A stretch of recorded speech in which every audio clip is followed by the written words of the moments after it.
Hare Hare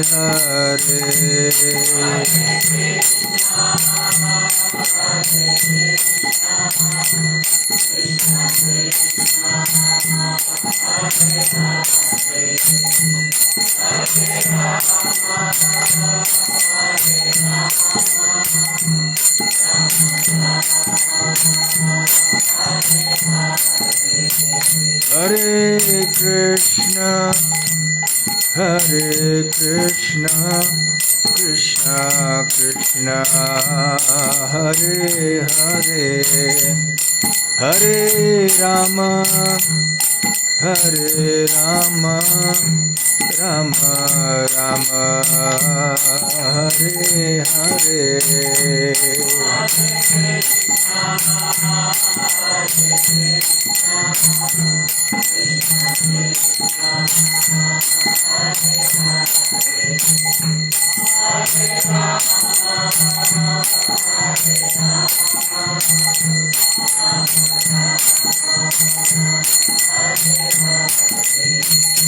Hare Krishna Hare Krishna Krishna Krishna Hare Hare Hare Rama Hare Rama Rama Rama Hare Hare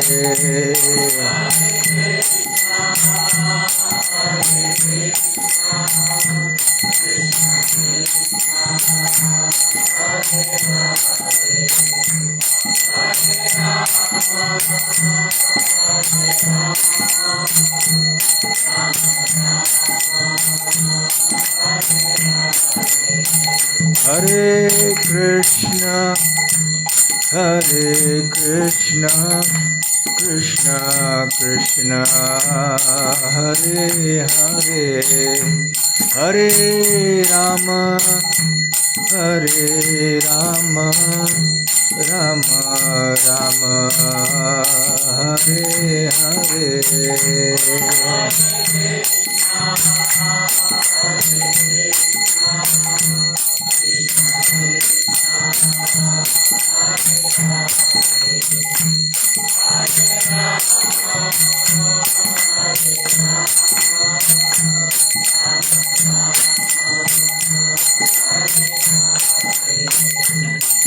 Jai Radha Gokulananda Radha Gokulananda Radhe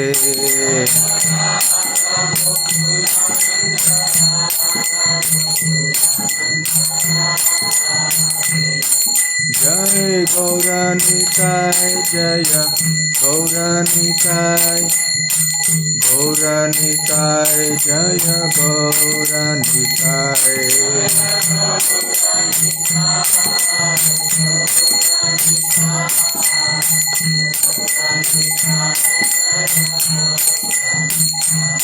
Jaya Jagannatha Jaya Jagannatha Jaya Baladeva Jaya Subhadra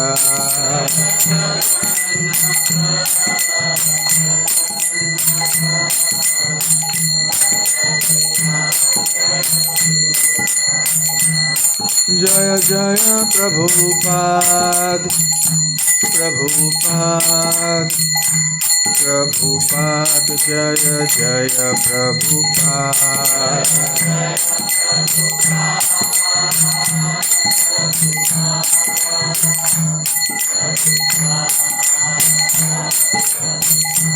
Nitai Gaura Hari Bol Hari Bol Hari Bol Nitai Gaura Hari Bol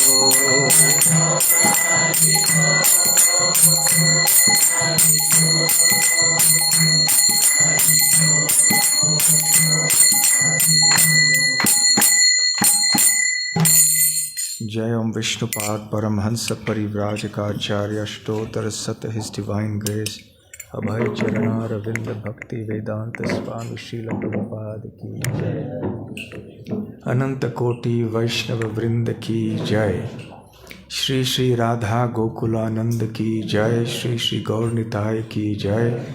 Shri Shri Jagannath Baldev Subhadra मई की जय। ग्रंथराज श्रीमद्भागवतम की जय। श्री राधाष्टमी महोत्सव की जय। निताय गौर प्रेमानंदे। समवेत भक्त वृंद की जय। समवेत भक्त वृंद की जय। समवेत भक्त वृंद की जय। श्री श्री गुरु गौरांग की जय।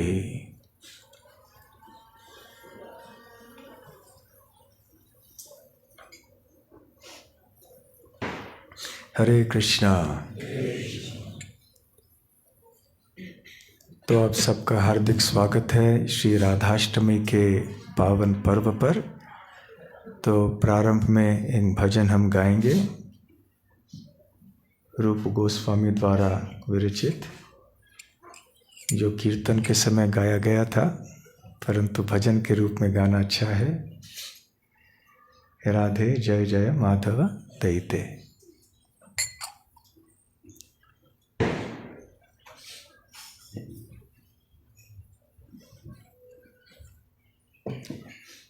हरे कृष्ण आंदोलन के भक्तों के लिए ये बहुत प्रिय भजन है और महत्वपूर्ण भी। राधे जय जय माधव दैते।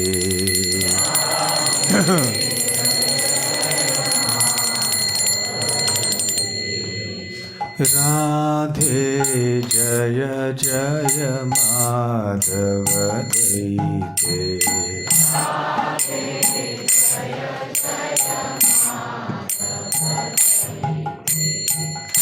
गोकुल करुणी मंडल मोहिते।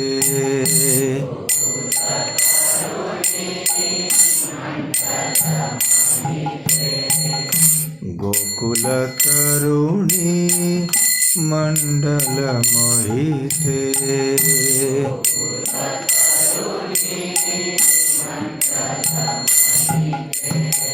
राधे जय जय माधव दैते।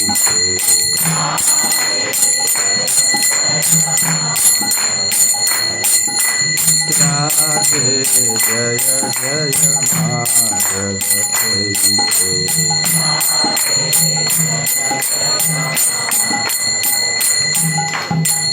दामोदर रति वर्धन वेशे। हरि निष्कुट वृंदा विपिनेशे।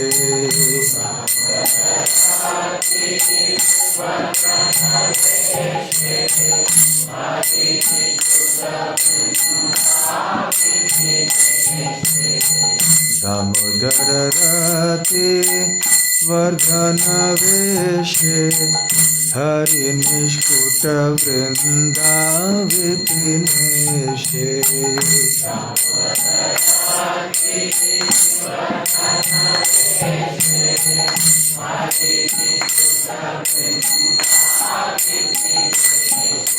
राधे जय जय माधव दैते।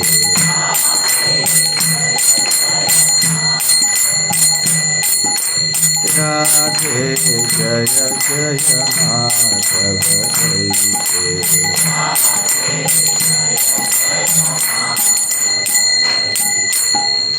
वृषभानुदधि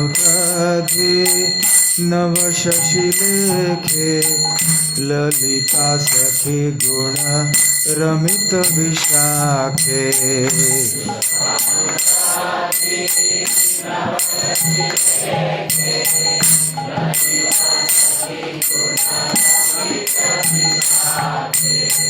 वृषभानुदधि नव शशि लेखे। ललिता सखी गुण रमित विशाखे।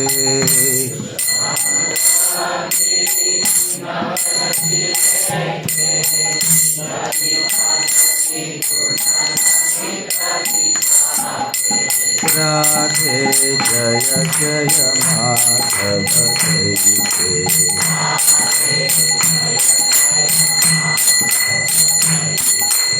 राधे जय जय माधव जय जय।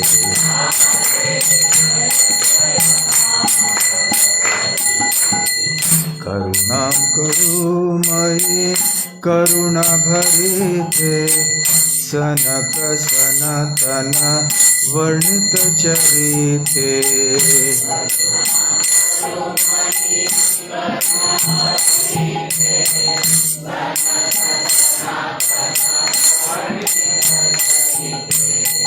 करुणां कुरु मयि करुणा भरिते सनक सनातन वर्णित चरिते।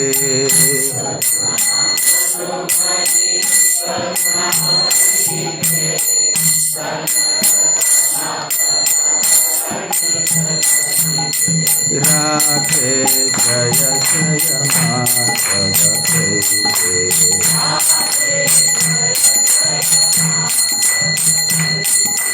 राधे जय जय माधव जय जय।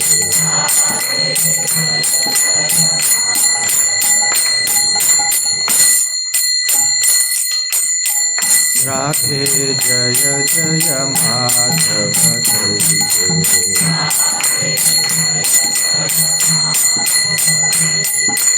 राधे जय जय माधव जय जय।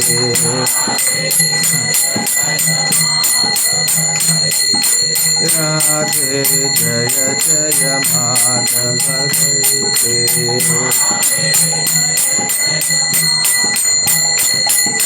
राधे जय जय माधव जय जय।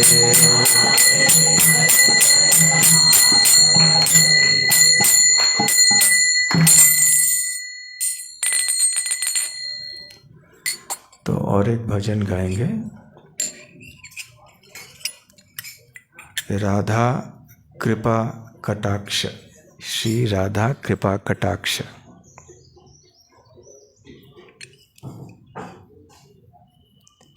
ये शिव जी ने पार्वती देवी से कहा था और ऊर्ध्वामनाय तंत्र नाम के शास्त्र से है। बहुत प्रसिद्ध प्रार्थना वृंदावन के भक्तों में ये है, श्री श्री राधा कृपा कटाक्ष स्तवराज।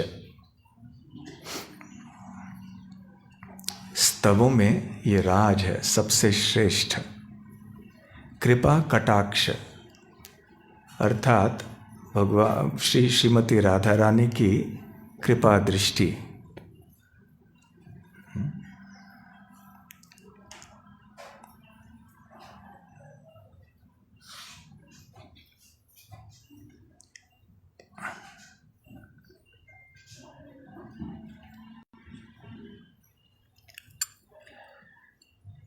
मुनीन्द्र somebody can play.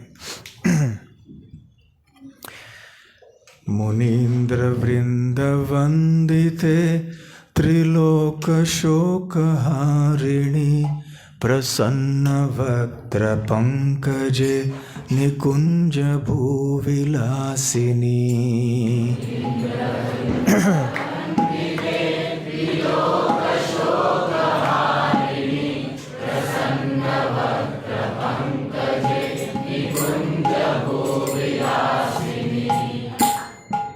व्रजेन्द्र भानुनंदिनी व्रजेन्द्र सोनु संगते कदा करिष्यसि मां कृपा कटाक्ष भाजनम्।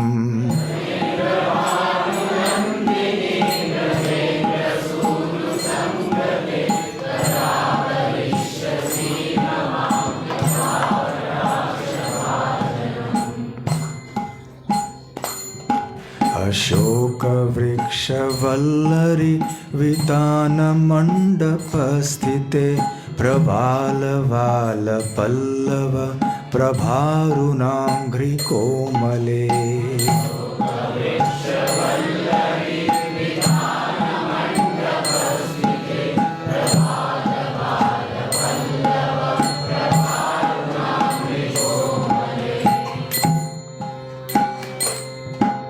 वराभय स्फुरत्करे प्रभूत सम्पदालये कदा करिष्यसि मां कृपा कटाक्ष भाजनम्।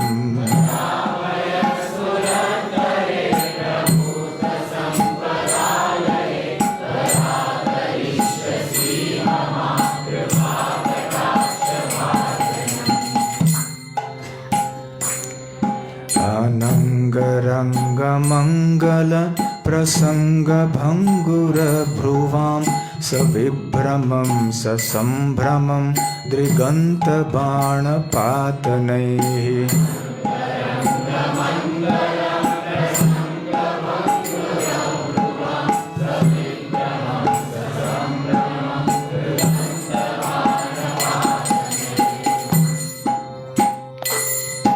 निरन्तरं वशीकृत प्रतीतिनन्दनन्दने कदा करिष्यसि मां कृपा कटाक्ष भाजनम्।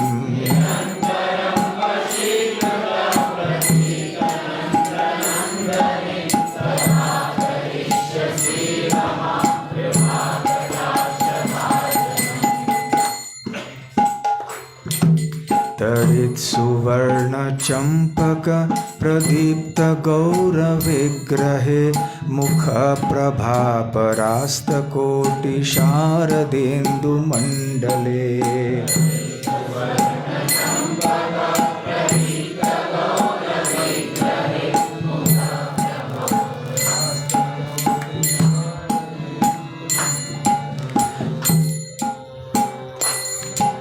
विचित्र चित्र संचर चकोरशावलोचने कदा करिष्यसि मां कृपा कटाक्ष भाजनम्।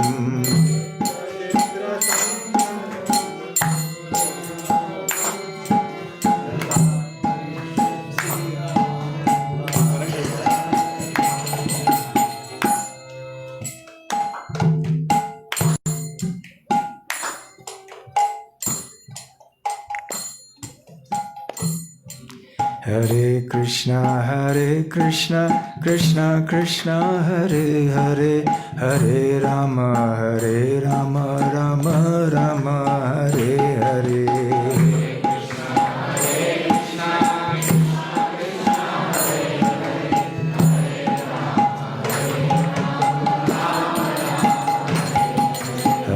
कृष्णा कृष्णा कृष्णा हरे हरे, हरे राम राम राम हरे हरे।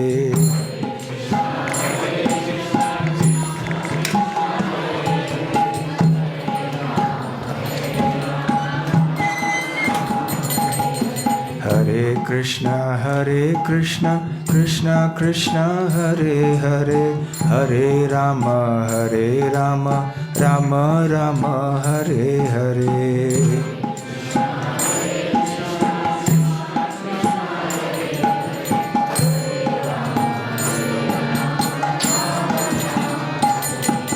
हरे कृष्णा कृष्णा कृष्णा हरे हरे, हरे राम राम राम हरे हरे।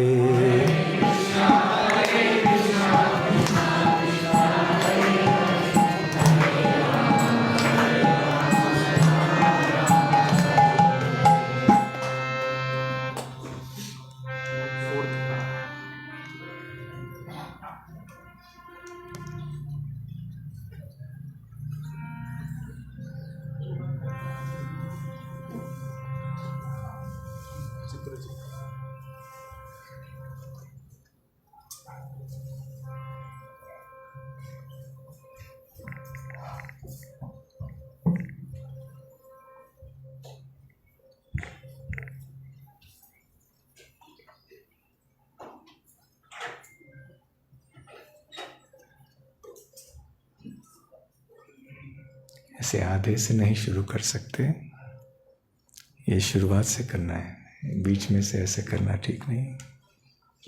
फिर से शुरू करते हैं।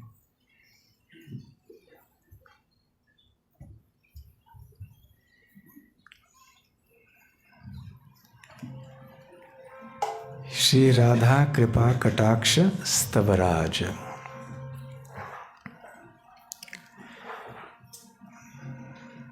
मुनीन्द्र वृंद वंदिते त्रिलोक शोकहारिणी प्रसन्न वक्त्र पंकजे निकुंज भूविलासिनी।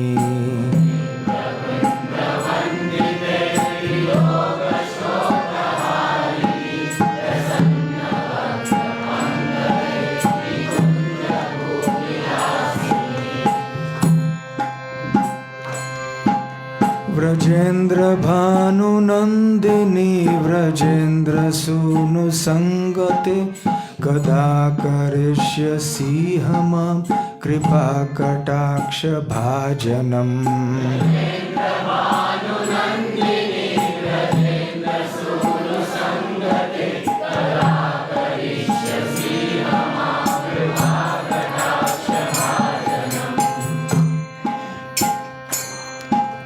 अशोक वृक्ष वल्लरी वितान मंडपस्थिते प्रबालवाल पल्लव प्रभारुणांघ्रि कोमले।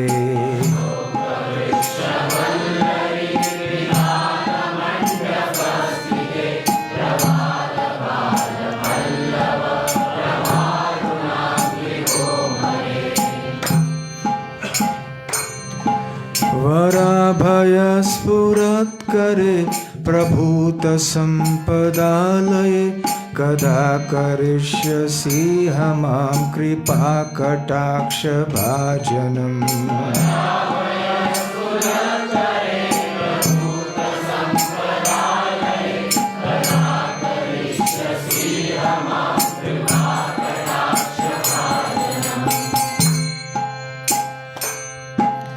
अनंगरंग मंगल प्रसंग भंगुर भ्रुवां सविभ्रमं ससंभ्रमं दृगंत बाणपातनैः।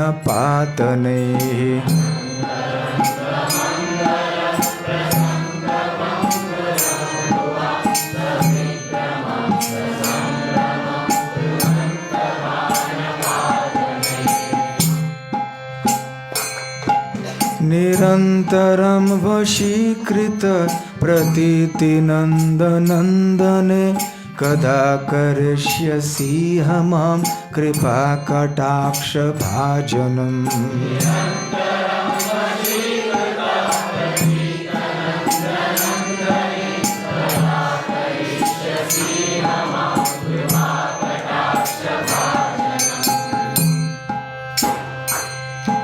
तडित सुवर्ण चंपक प्रदीप्त गौर विग्रहे मुख प्रभा परास्त कोटि शारदेन्दु मंडले।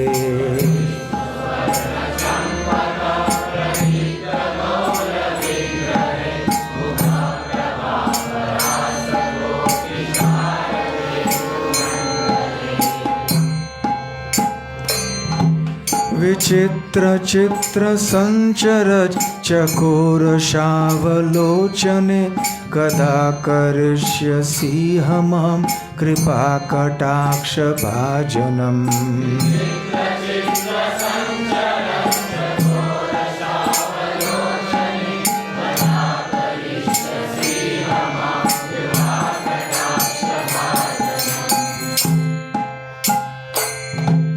मदोन्मदाति यौवने प्रमोदमान मंडिते प्रियानुराग रंजिते कलाविलास पंडिते।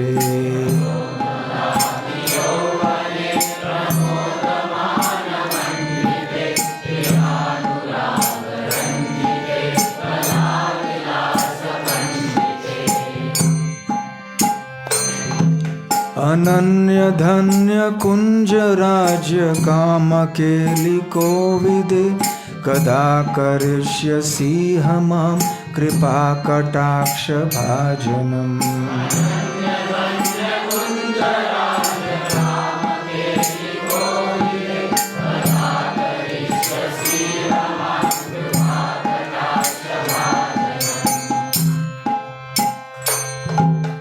अशेषहाव भावधीर हीरहार भूषिते प्रभूतशात कुंभ कुंभ कुंभी कुंभ सुस्तनी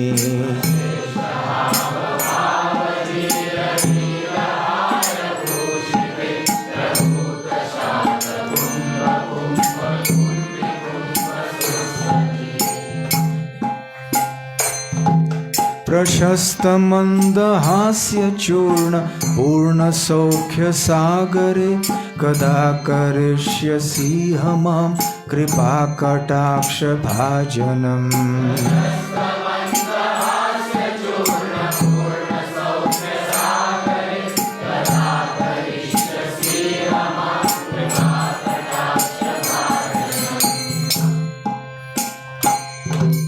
मृणालवालवल्लरी तरंग रंग दोर्लते लताग्रलास्य लोल नील लोचनावलोकने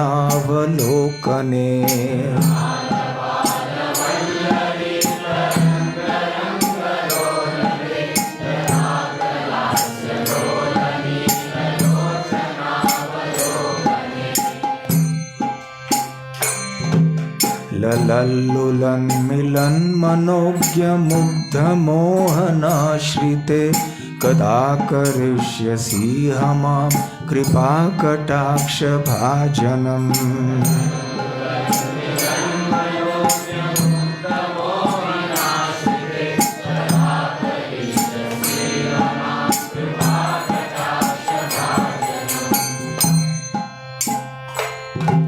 सुवर्णमल्लिकाञ्चित त्रिरेखकम्पुकण्ढके त्रिसूत्रमङ्गलीगुण त्रिरत्नदीप्तिदीधिति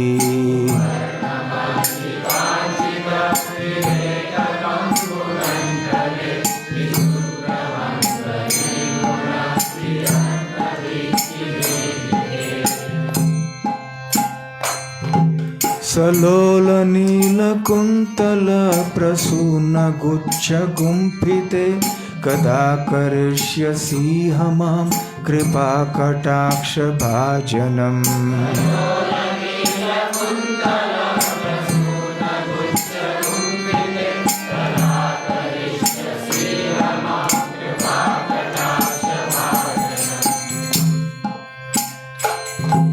नितंब बिंबलंबमान पुष्पमेखला गुणे प्रशस्त रत्न किंकिणी कलाप मध्य मंजुले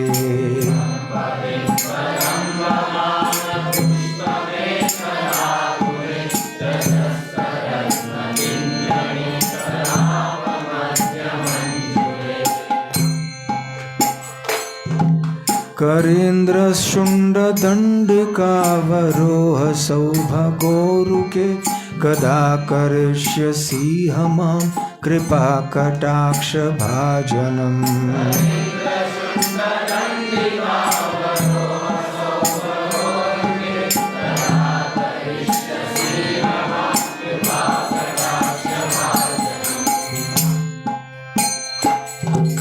अनेक मंद्रनाद मंजु नूपुरारवस्खलत् समाज राज हंस वंश निक्वणाति गौरवे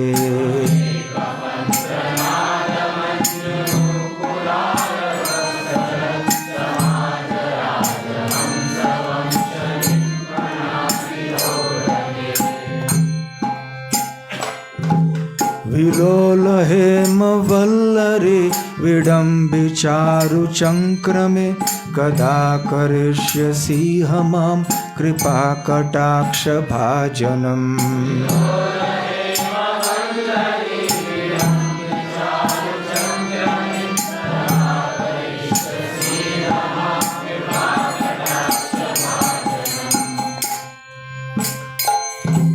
अनंत कोटि विष्णुलोक नम्र पद्मजार्चिते हिमाद्रिजा पुलोमजा विरिञ्चजा वरप्रदे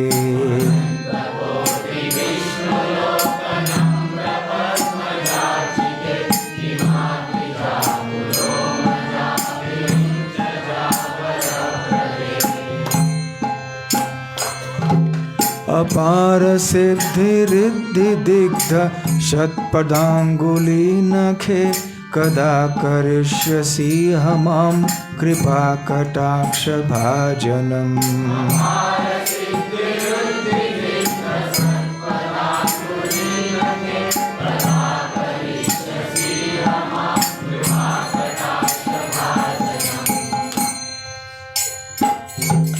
महेश्वरी क्रियेश्वरी स्वधेश्वरी सुरेश्वरी त्रिवेद भारतीश्वरी प्रमाण शासनेश्वरी।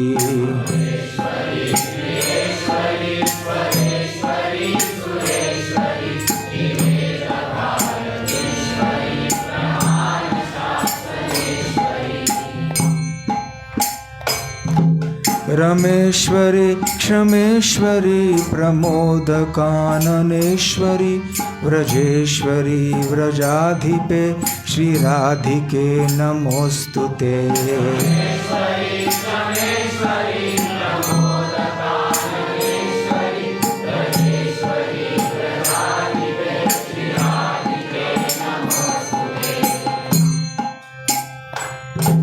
इतीमम् अद्भुतं स्तवं निशम्य भानुनन्दिनी करोतु सन्ततं जनं कृपाकटाक्ष भाजनम्।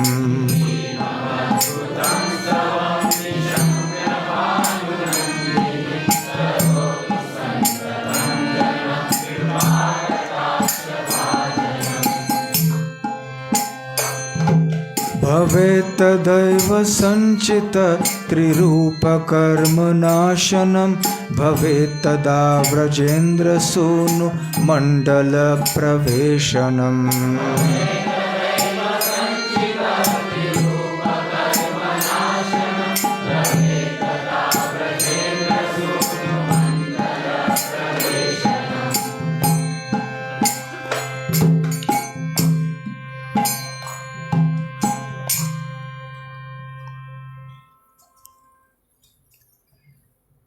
श्री राधा कृपा कटाक्ष स्तवराज की जय। ये जो अंतिम श्लोक था, 13वीं पंक्ति जो थी, इसका अर्थ ये है, इतिमम अद्भुतम स्तवम निशम्य भानुनंदिनी करोतु संततम जनम कृपा कटाक्ष भाजनम। तो जो व्यक्ति इस अद्भुत स्तव का पाठ करता है, तो ऐसे व्यक्ति के ऊपर श्री वृषभानु नंदिनी अर्थात श्रीमती राधा रानी का कृपा कटाक्ष सदैव रहे। और ऐसे समय पर भवेद तदैव संचित त्रिरूप कर्म नाशनम, जो त्रिविध हमारे कर्म हैं उनका नाश हो जाता है। कौन से त्रिविध कर्म हैं? जो अभी तक बीज रूप में हैं, दूसरे जो कि अब परिपक्व हो रहे हैं, और तीसरे जो परिपक्व हो चुके हैं, जिनका अनुभव हम कर रहे हैं।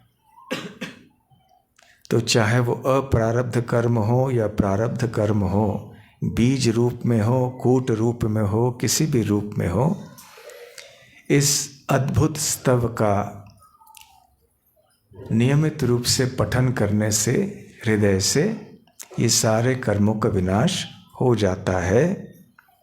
और भवे तदा, और उस समय क्या होता है? व्रजेंद्र सूनु मंडल प्रवेशनम। तो उस समय व्रजेंद्र नंदन श्री कृष्ण के पार्षदों की संगति में हमें प्रवेश मिल जाएगा। और बाद में ये बताया गया है कि यदि कोई साधक शुद्ध बुद्धि से इस स्तव का पठन करता है, स्थिर मन से, पूर्णिमा की तिथि पर, शुक्ल पक्ष के अष्टमी की तिथि पर दशमी और एकादशी और त्रयोदशी की तिथियों पर भी तुझकी सारी वांछाएं पूर्ण हो जाएंगी और श्रीमती राधा रानी की कृपा कटाक्ष के द्वारा वो शुद्ध कृष्ण प्रेम प्राप्त कर लेगा।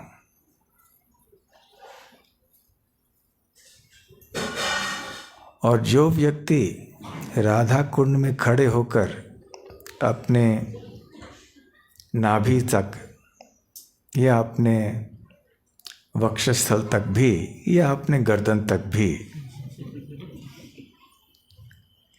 जो इस स्तव का पाठ 100 बार करेगा तो उसे हर प्रकार की जीवन की सिद्धि प्राप्त हो जाएगी। धर्म अर्थ काम मोक्ष ये सारी चीज़ें तो मिल ही जाएंगी, परंतु इन चीज़ों में भक्तों को रुचि नहीं है। परंतु पंचम पुरुषार्थ जो कृष्ण प्रेम है वो भी प्राप्त हो जाएगा और वो ऐसी शक्ति प्राप्त कर पाएगा जिसके द्वारा वो जो भी कुछ कहे वो सत्य निकलेगा।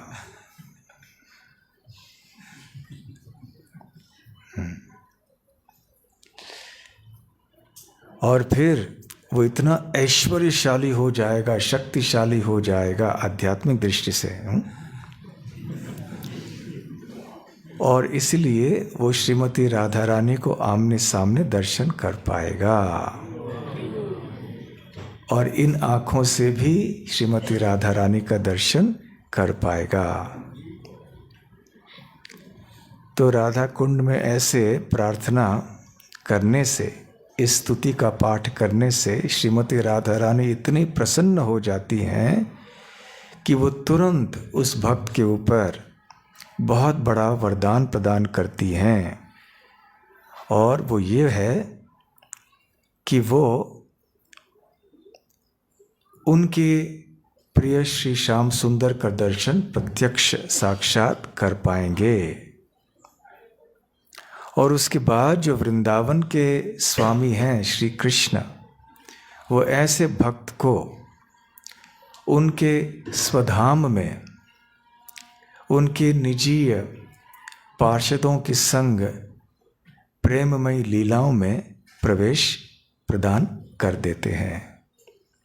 और जो सच्चे वैष्णव हैं वो इस लक्ष्य से अधिक, इस लक्ष्य से अतिरिक्त और कुछ भी नहीं चाहते हैं। श्री श्री राधा कृपा कटाक्ष स्तवराज की जय। हरे कृष्णा। तो आप में से कितने भक्तों को ये सारे वरदान चाहिए?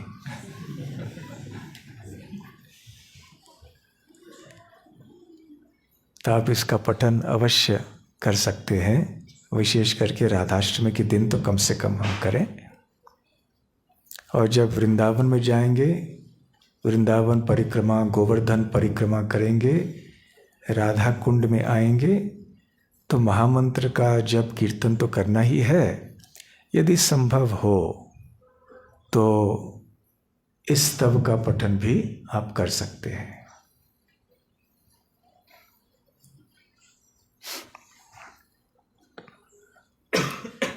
ओम ज्ञानतिमिरान्धस्य ज्ञानाञ्जनशलाकया चक्षुरोन्मीलितं येन तस्मै श्रीगुरवे नमः।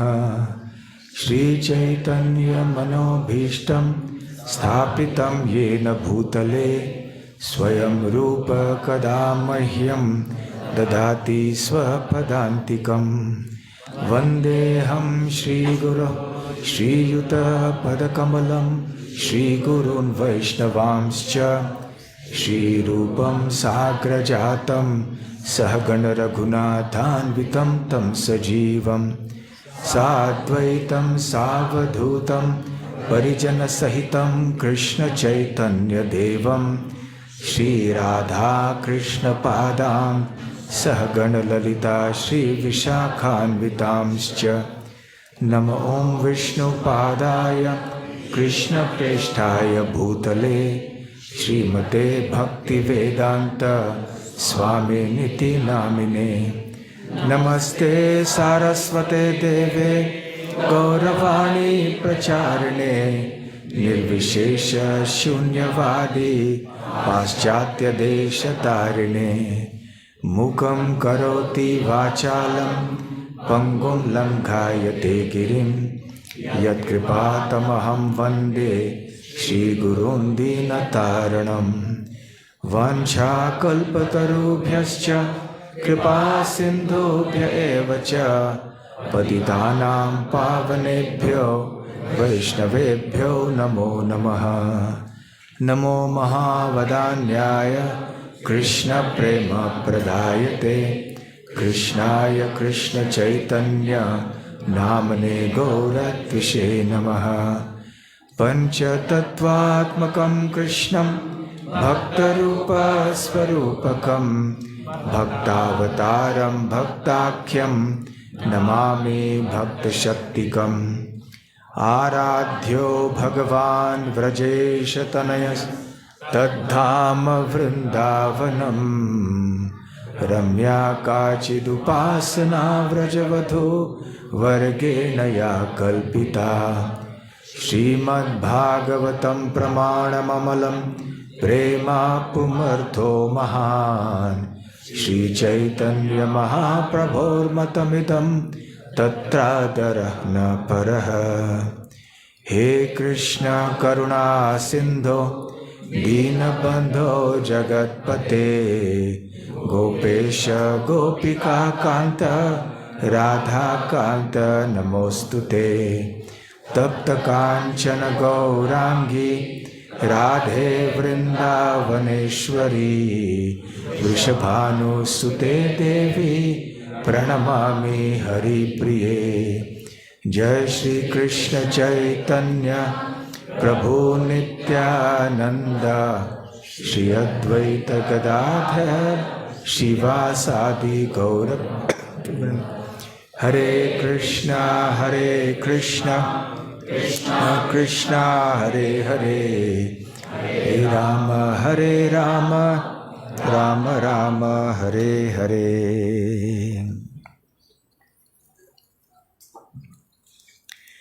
हरे कृष्णा। तो श्री राधाष्टमी के पावन पर्व पर आप सबका यहाँ श्री श्री राधा गोकुल आनंद मंदिर में हार्दिक स्वागत है। आप में से अनेक भक्त मंगल आरती से यहाँ उपस्थित रहे हैं।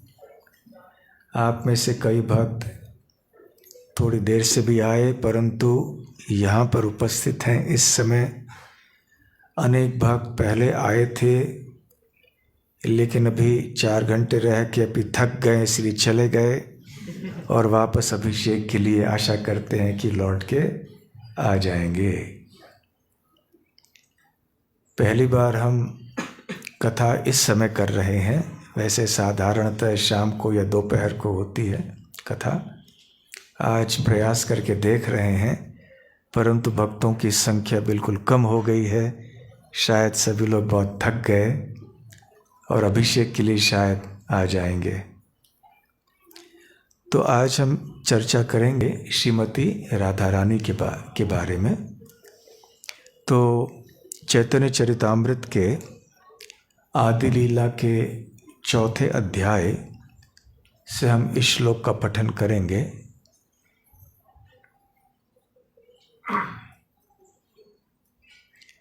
श्लोक संख्या 56।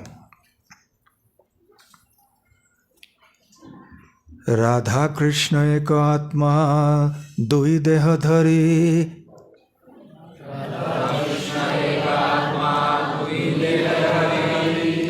अन्योन्य विलस रस आस्वादन करी। राधा कृष्ण एक आत्मा दुई देह धरी अन्योन्य विलसे रस आस्वादन करी।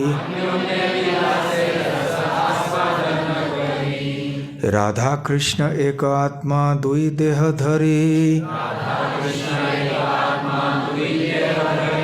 अन्योन्ये विलसे रस आस्वादन करी।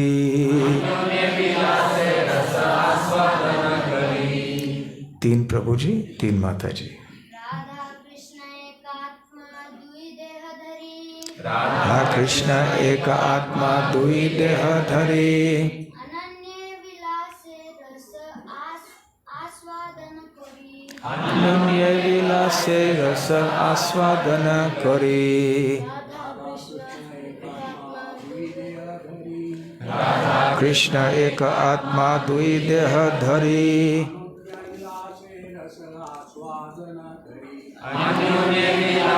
रस आस्वादन करी।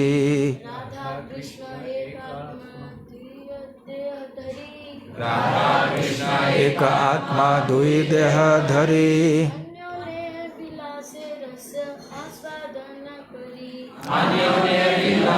रस आस्वादन करी।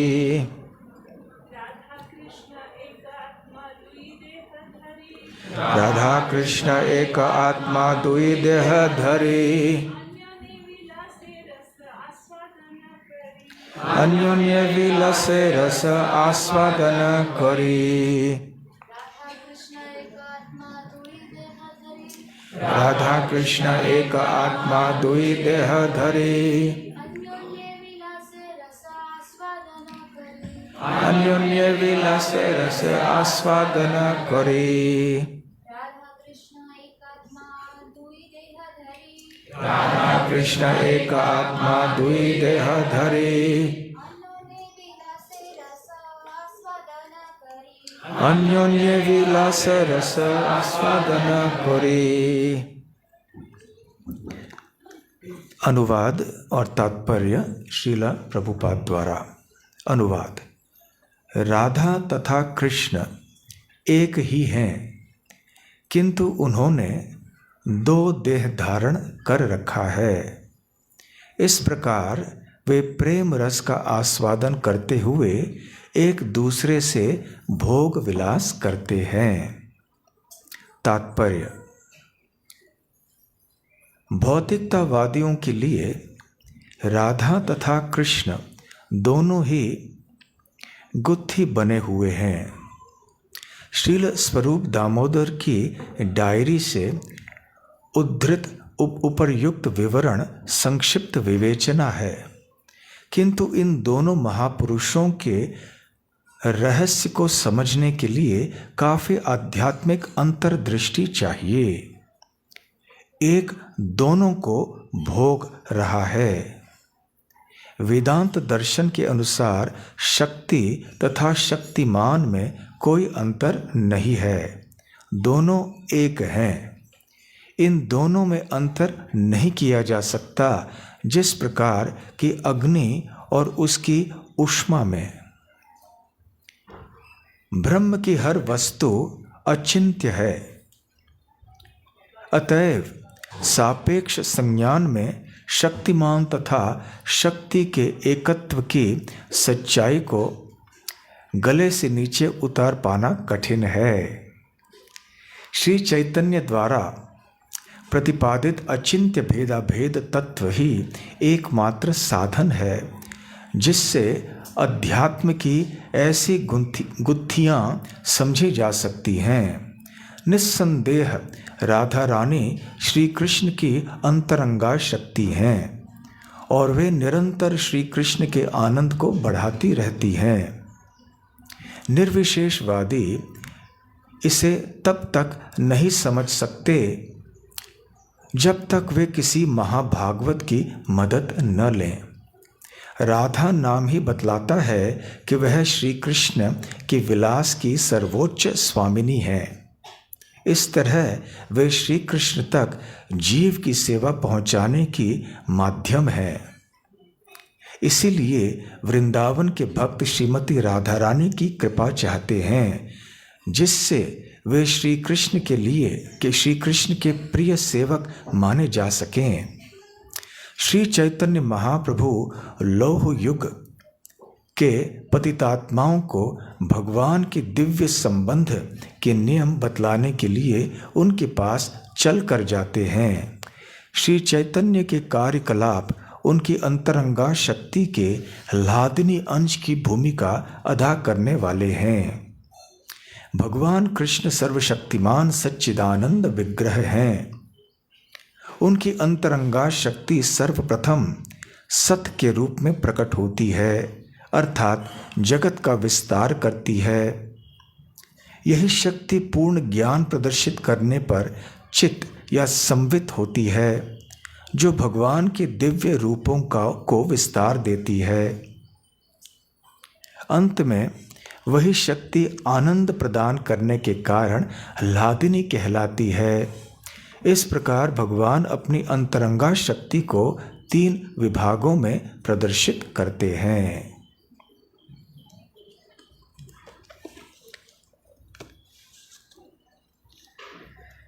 श्रीमती राधा रानी को समझना आसान नहीं है। जिस तरह श्री कृष्ण को भी समझना आसान नहीं है, परंतु श्री कृष्ण से अधिक कठिन है श्रीमती राधा रानी को समझना।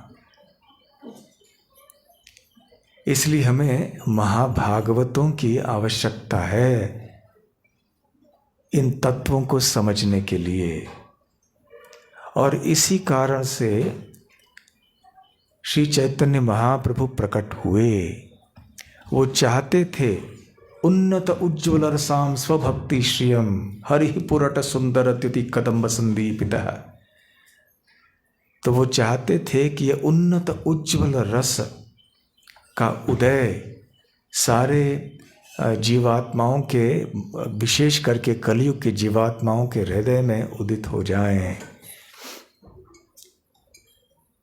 तो ये उन्नत उज्ज्वल रस है भगवान कृष्ण के लीलाओं का वृंदावन में, विशेष करके उनके गोपियों के साथ जो लीलाएं हैं और विशेष करके उनके श्रीमती राधा रानी के साथ जो लीलाएं हैं, इनके संबंध में। परंतु जितनी गलत फहमियाँ, गलत धारणाएं श्री कृष्ण और श्रीमती राधा रानी के संबंध में है, शायद ही किसी अन्य विषय में होंगे। तरह तरह के गलत धारणाएं लोगों के मन में हैं। इसलिए थोड़े दार्शनिक दृष्टि से श्री कृष्ण और श्रीमती राधा रानी को समझना भी आसान है। श्रीमती राधा रानी के आविर्भाव की लीला की चर्चा तो अवश्य हम करेंगे, परंतु प्रारंभ में थोड़ा तत्व या दर्शन जानना भी बहुत आवश्यक है।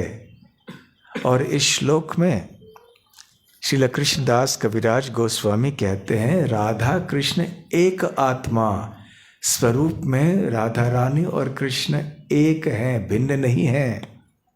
दुई देह धरी, परंतु उन्होंने अपने आप को 2 देह में, 2 रूप में विभाजित किया है। राधा कृष्ण वास्तव में हैं एक, परंतु उन्होंने अपने आप को विभाजित किया है 2 रूपों में, एक कृष्ण, एक राधा रानी। अन्योन्य विलास रस आस्वादन कोरी, और इस प्रकार से रस का आदान प्रदान करने से उनके आनंद की वृद्धि होती है, दिव्य आनंद की। तो ये है बहुत बड़ा रहस्य।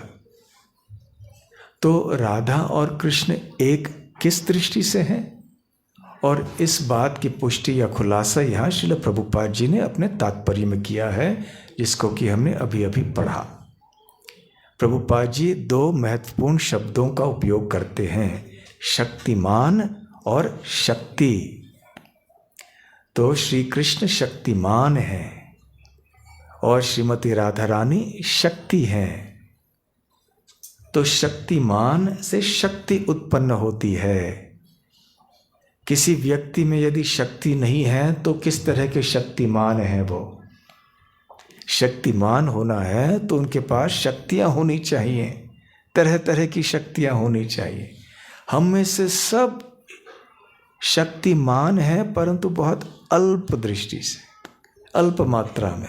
हम सबकी शक्ति है ना, हम में से हर एक व्यक्ति की थोड़ी तो शक्ति है ना। इसलिए हम चल सकते हैं, उठ सकते हैं, बैठ सकते हैं, दौड़ सकते हैं, कुछ चीज़ें उठा सकते हैं, परिश्रम कर सकते हैं। क्यों? क्योंकि हमारे अंदर शक्ति है, थोड़ी बहुत शक्ति है। किसी में अधिक है, किसी में कम है, परंतु है तो सही सबके अंदर। एक चींटी में भी शक्ति है। देखिए, चींटी की शक्ति तो बहुत अद्भुत है, क्योंकि चींटी जो है अपने वजन से अधिक भार को उठा सकती है, परंतु हमारे लिए बहुत कठिन है। आपका वजन कितना होगा? 70 किलो। 70 किलो का वजन उठा सकते हैं आसानी से? आसान नहीं है ना। चींटी जो है अपने वजन से अधिक भार को उठा सकती है।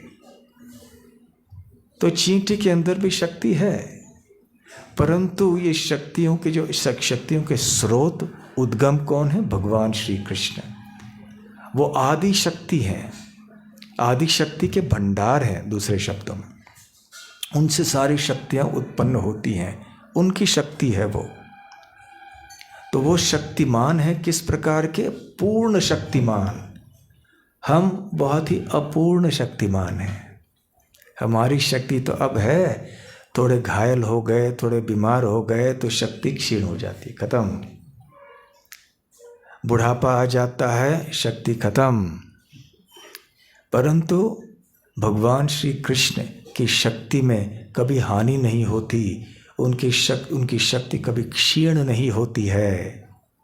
इसलिए वो पूर्ण संपूर्ण शक्तिमान है श्री कृष्ण, और इसलिए उनकी शक्ति भी संपूर्ण शक्ति है। वो है श्रीमती राधा रानी। तो श्रीमती राधा रानी संपूर्ण शक्ति हैं और श्री कृष्ण संपूर्ण शक्तिमान हैं। संपूर्ण का अर्थ है कि जितने भी शक्तिमान हैं उन सब की शक्ति कृष्ण से आती है। वो सब श्री कृष्ण से उद्भूत हैं, और जितने भी शक्तियां हैं वो सब श्रीमती राधा रानी से आती हैं। इसलिए भगवान जब भी प्रकट होते हैं, भगवान के विभिन्न रूपों में, शक्तिमान के रूप में, तो अवश्य उनके संग में शक्ति भी रहती है। इसलिए हम देखते हैं लक्ष्मी नारायण, नारायण शक्तिमान है, लक्ष्मी शक्ति हैं। सीताराम, सीता देवी शक्ति हैं, श्री रामचंद्र शक्तिमान हैं। रुक्मिणी द्वारकाधीश, रुक्मिणी देवी शक्ति हैं, द्वारकाधीश कृष्ण शक्तिमान हैं। लक्ष्मी नारायण हो, सीताराम हो, रुक्मिणी द्वारकाधीश हो, राधा कृष्ण हो, ये सब शक्ति शक्तिमान। पहले शक्ति का उच्चारण करते हैं, फिर शक्तिमान का उच्चारण करते हैं। राधा कृष्ण, सीता राम, लक्ष्मी नारायण, क्योंकि शक्ति के माध्यम से ही हम शक्तिमान तक पहुंच सकते हैं। भगवान कृष्ण के बारे में भागवतम में बताया गया है कि वो अवतारी हैं, स्वयं भगवान, अर्थात ऐसे अनेक भगवान के रूप हैं जो उनसे विस्तृत होते हैं, वो भी अवतार हैं। परंतु श्री कृष्ण अवतारी हैं। अवतारी का अर्थ ये होता है कि जिनसे समस्त अवतार विस्तृत होते हैं, प्रकट होते हैं। तो इसलिए श्री कृष्ण को अवतारी कहा गया है। तो कृष्णदास कविराज गोस्वामी चैतन्य चरितामृत में साथ साथ कहते हैं कि जिस प्रकार से श्री कृष्ण अवतारी हैं, जिनसे समस्त अवतार उत्पन्न होते हैं, उसी प्रकार से श्रीमती राधा रानी अंशिनी हैं, जिनसे समस्त प्रकार की शक्तियां उत्पन्न होती हैं। तो चाहे वो सीता देवी हो, लक्ष्मी देवी हो, रुक्मिणी देवी हो, ये अंततः श्रीमती राधा रानी से ही उत्पन्न होती हैं। चैतन्य चरितामृत में यह बतलाया गया है कि आदि शक्ति, मूल प्रकृति श्रीमती राधा रानी से 3 प्रकार के कांताएं श्री कृष्ण की उत्पन्न होती हैं। वृंदावन की गोपियां, वैकुंठ की लक्ष्मियां और द्वारका की महिषियां अर्थात रानियां। वृंदावन में बहुत सारे गोपियां हैं भगवान कृष्ण की। ब्रह्म संहिता के श्लोक में क्या बताया गया है? चिंतामणि प्रकर सद्मशुकल्प वृक्ष लक्षावृतेषु सुरभिरभिपालयन्तं लक्ष्मी सहस्रशत संभ्रम सेव्यमानं गोविंदमादिपुरुषं तमहं भजामि। तो मैं गोविंद आदि पुरुष गोविंद को नमन करता हूँ कि जिनके धाम में सारे घर चिंतामणि रत्नों से बने हुए हैं। चिंतामणि प्रकर सद्मशु लक्ष कल्प वृक्ष लक्षावृतेषु, और वहाँ सब घिरे हुए हैं किनसे? कल्प वृक्षों से, जिनके सामने जाकर हमारी सारी इच्छाएं पूर्ण हो जाती हैं।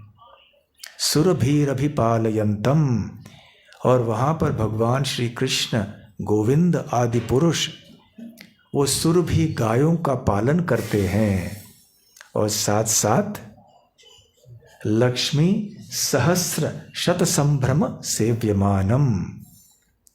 तो लक्ष्मी देवियां वहां पर अनेक हैं। कितने हैं? सहस्र अर्थात हजारों, शत अर्थात सैकड़ों। तो सहस्र शत मतलब लाखों।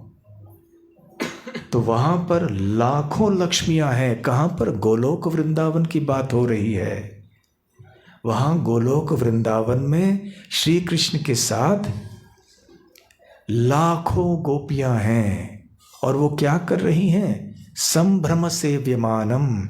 संभ्रम अर्थात बड़े सम्मान से, बड़े प्रेम से वो सेवा में लगी हुई हैं गोविंद की।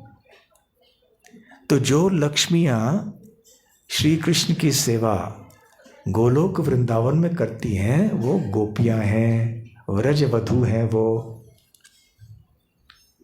तो ये सारे गोपियां जो हैं ये श्री कृष्ण की अंतरंगा शक्ति श्रीमती राधा रानी के विस्तार हैं, उनसे उत्पन्न होती हैं। और फिर यही लक्ष्मियां, वृंदावन की लक्ष्मियां वैकुंठ में भी रहती हैं लक्ष्मी देवी के रूप में। वो नारायण भगवान के साथ में रहती हैं। वहाँ भी लाखों लाखों अनगिनत लक्ष्मियां हैं, क्योंकि भगवान श्री कृष्ण ने अपने आप को अनगिनत नारायण स्वरूपों में विस्तृत किया है। हर एक वैकुंठ लोक में भगवान नारायण का एक स्वरूप विद्यमान रहते हैं, और उनके साथ में लक्ष्मी देवी हैं। तो यहाँ जितने भी वैकुंठ लोक में लक्ष्मी देवियां हैं वो भी अंततः श्रीमती राधा रानी से उत्पन्न होती हैं। और वहाँ पर कृष्ण लोक में जो द्वारका है, द्वारका में भी श्री कृष्ण के कितने रानियां हैं? 16,108 रानियां। ये रानियां भी अंततः श्रीमती राधा रानी से उत्पन्न होती हैं। तो ये सारे जितने भी शक्तियां हैं वो सब श्रीमती राधा रानी से आती हैं। इसलिए श्रीमती राधा रानी आदि शक्ति है, और श्री कृष्ण आदि शक्तिमान है। तो श्री कृष्ण से सारे शक्तिमान उत्पन्न होते हैं, और श्रीमती राधा रानी से सारी शक्तियां उत्पन्न होती हैं। इस प्रकार से हम श्रीमती राधा रानी के तत्व को समझ सकते हैं। तो जिस प्रकार से यहाँ जैसे प्रभुपाद जी तात्पर्य में कह रहे हैं, शक्तिमान और शक्ति भिन्न नहीं हो सकते। जिस प्रकार से अग्नि को अपनी गर्मी से, उष्णता से अलग नहीं किया जा सकता। कविराज गोस्वामी आगे कहते हैं कि जिस प्रकार से कस्तूरी से उसका सुगंध अलग नहीं किया जा सकता, अग्नि से उसकी उष्णता अलग नहीं की जा सकती, तो ठीक उसी प्रकार से श्रीमती राधा रानी को श्री कृष्ण से अलग नहीं किया जा सकता। ये बहुत महत्वपूर्ण बात है। तो पुरुष और प्रकृति ये दोनों हैं, शक्तिमान और शक्ति। कई बार लोग ये प्रश्न पूछते हैं मैं अक्सर ये घटना बताता हूँ, राधाष्टमी के दिन पर यह घटना अवश्य मैं सुनाता हूँ कि अनेक वर्ष पूर्व जब मैं रेलगाड़ी में सफ़र कर रहा था तो मेरे सामने एक कोई माताजी आके बैठी थी। बाद में मुझे पता चला कि वो कोई अध्यापिका हैं किसी विश्वविद्यालय में। तो मैं प्रभुपाद जी का एक ग्रंथ पढ़ रहा था, तो ऐसे जब पढ़ रहा था तो यहाँ सामने कृष्ण का चित्र था। कृष्ण बांसुरी बजा रहे थे, खड़े थे वहाँ पर। तो उन्होंने मुझसे पूछा कि भगवान को पुरुष ही क्यों होना है, महिला क्यों नहीं? ये सब आप पुरुष लोग हैं ना, आपने ये सब बनाया है। महिलाओं को भी भगवान होने का मौका मिलना चाहिए, केवल पुरुष को ही क्यों भगवान होना चाहिए? तो मैंने हाथ जोड़ के कहा, देखिए, अंग्रेजी में बात कर रहे थे तो उनको माता जी कहें तो और गुस्सा हो जाएंगी। तो हमने कहा, मैडम देखिए, मेरी गलती नहीं है, अब मैं क्या करूं, भगवान ऐसे हैं तो हैं, अभी मैं क्या कर सकता हूं इसके बारे में? मैंने तो भगवान को बनाए नहीं ना, अब मैंने तो कोई योजना नहीं बनाई कि भगवान को पुरुष ही बनाना चाहिए, ऐसी ही मेरा कार्य तो नहीं है। अब जो सत्य है वैसे है। नहीं नहीं नहीं नहीं नहीं, वो सुनने के लिए तैयार नहीं थी। मैंने कहा, शांति से सुनिए सुनिए। हमने कहा, देखिए, भगवान शब्द की परिभाषा क्या है? वैसे तो अनेक दृष्टिकोण से भगवान शब्द की परिभाषा दी जा सकती है। परम सत्य, भगवान अंततः परम सत्य है। जो परम होते हैं वो हैं जिनमें सारे जो द्वंद्व होते हैं उनका समन्वय होता है। सबसे बड़े, सबसे छोटे,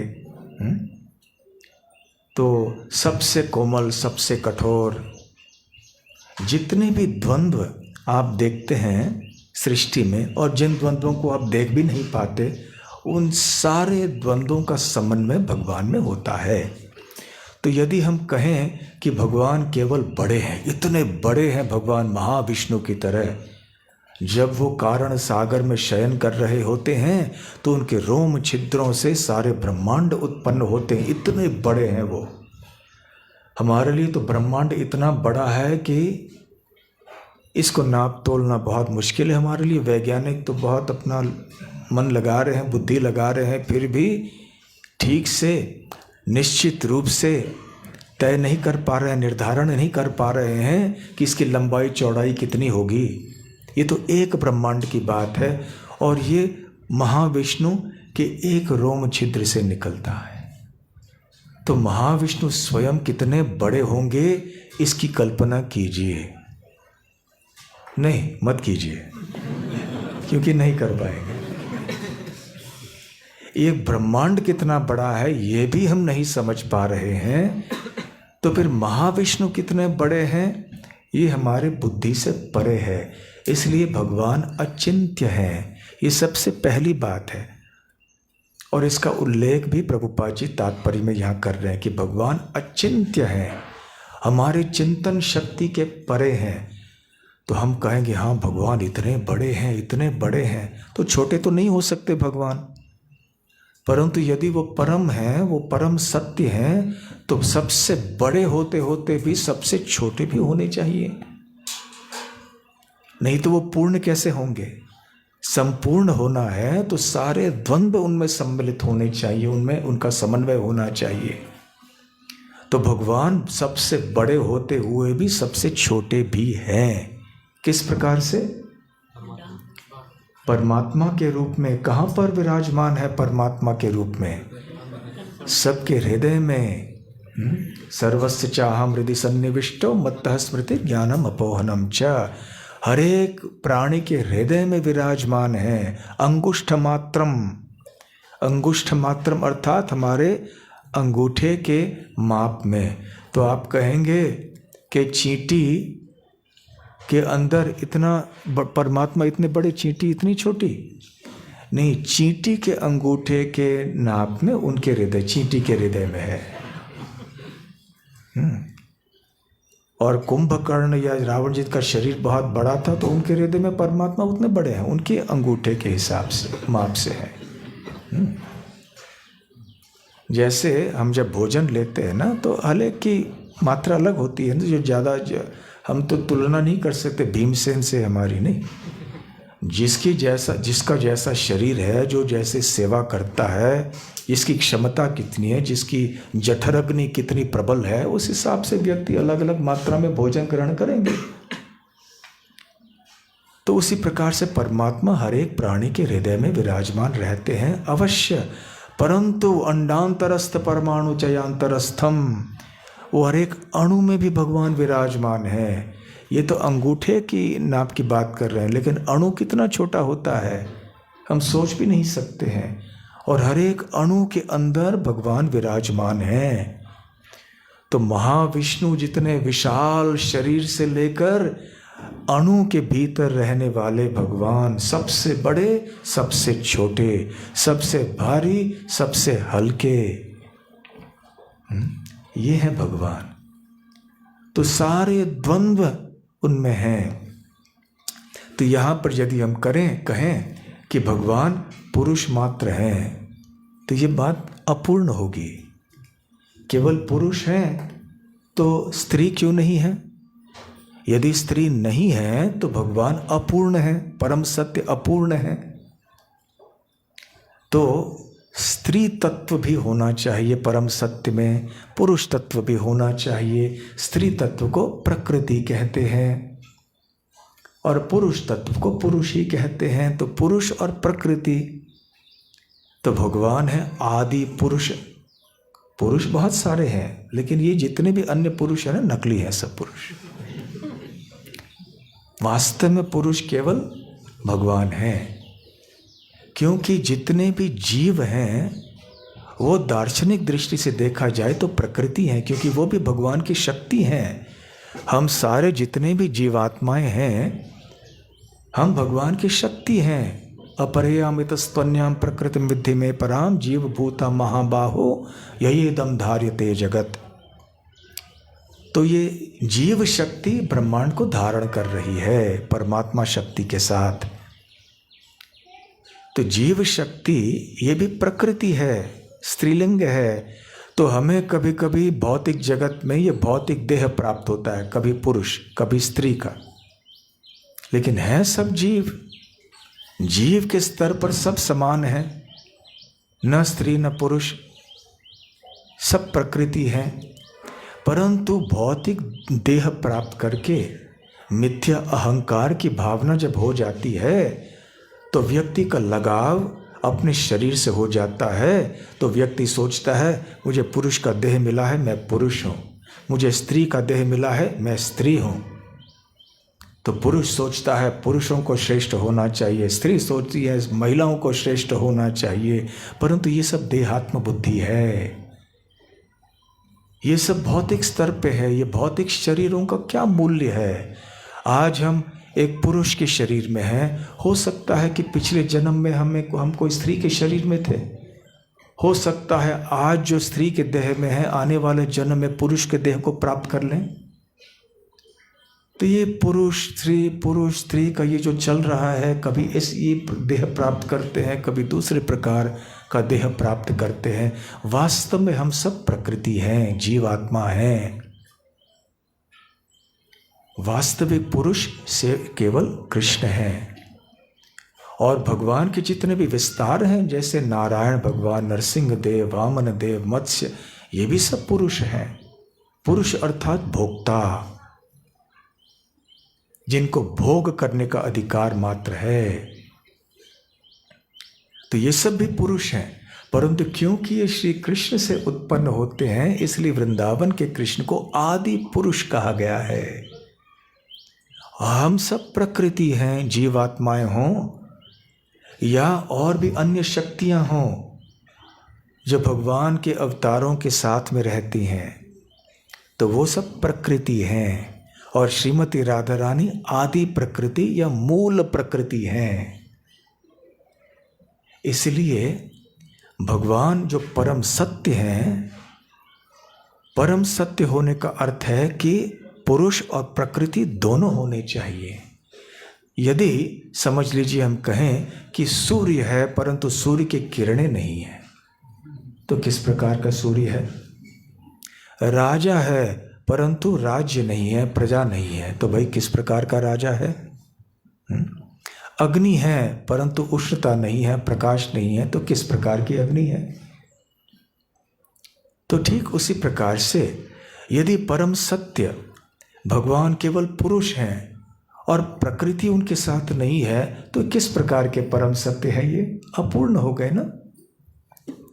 तो परम सत्य की परिभाषा ही है कि ये संपूर्ण है, इसलिए पुरुष के साथ साथ प्रकृति भी होनी चाहिए।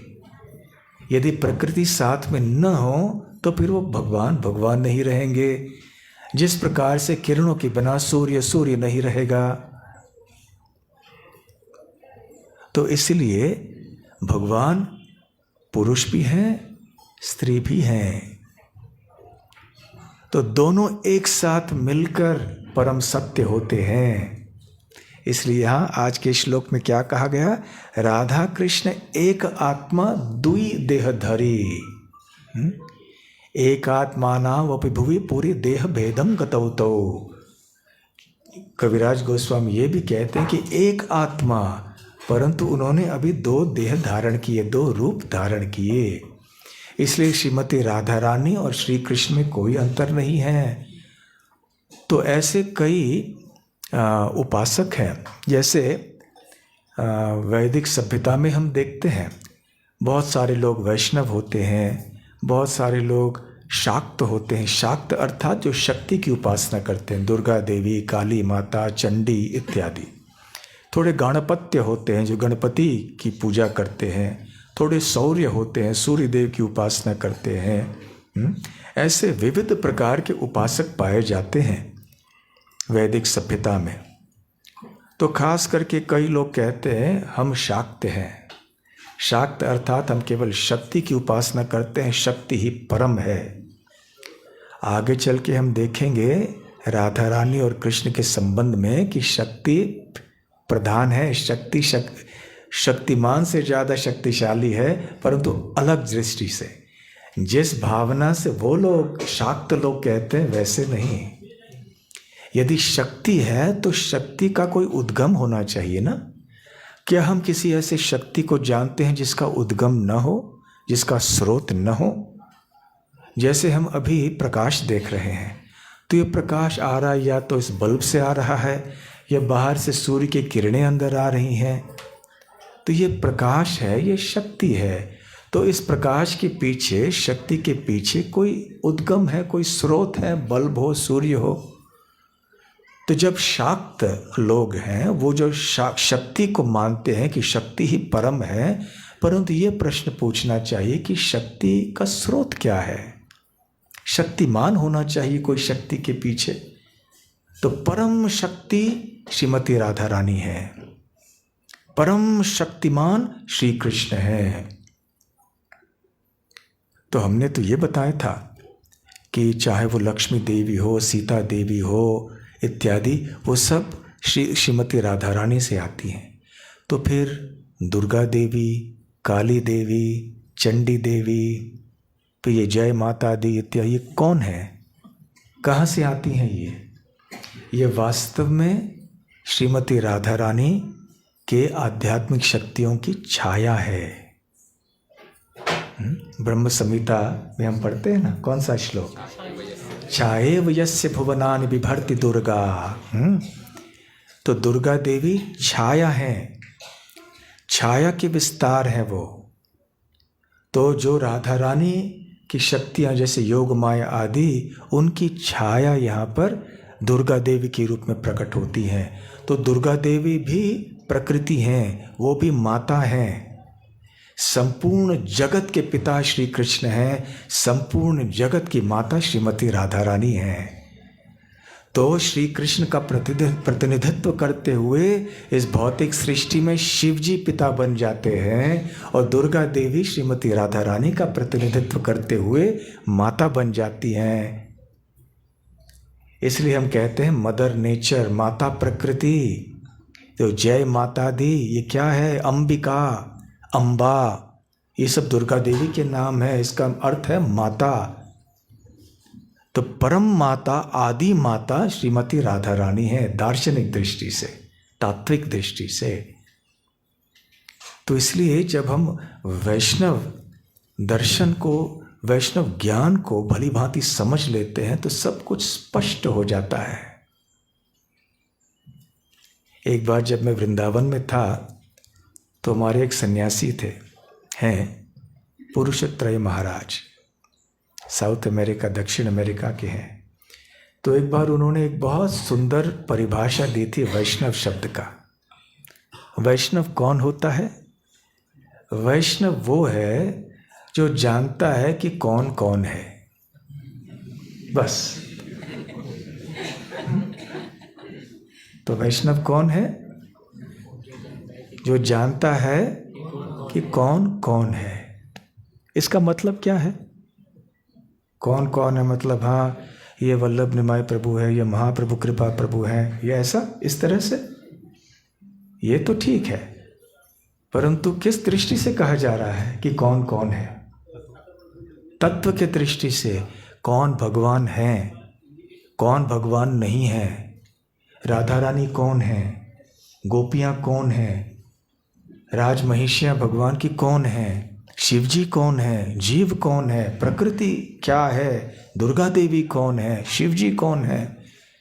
तो ये सारे तत्वों का, इन सारे व्यक्तित्व, इनका स्पष्टीकरण जब हो जाता है, ये है वास्तविक वैष्णव सिद्धांत। वैष्णव सिद्धांत में अन्य जितने भी सिद्धांत हैं उन सब का समन्वय हो जाता है। जो शाक्त कहते हैं शक्ति परम है, शैव कहते हैं शिव परम है, इन सारे तत्वों का समन्वय इनमें हो जाता है। हमने इतने विस्तार में तो उन माता जी को नहीं समझाया, परंतु संक्षेप में बताया कि कैसे परम सत्य में पुरुष भी हैं, महिला या प्रकृति भी हैं।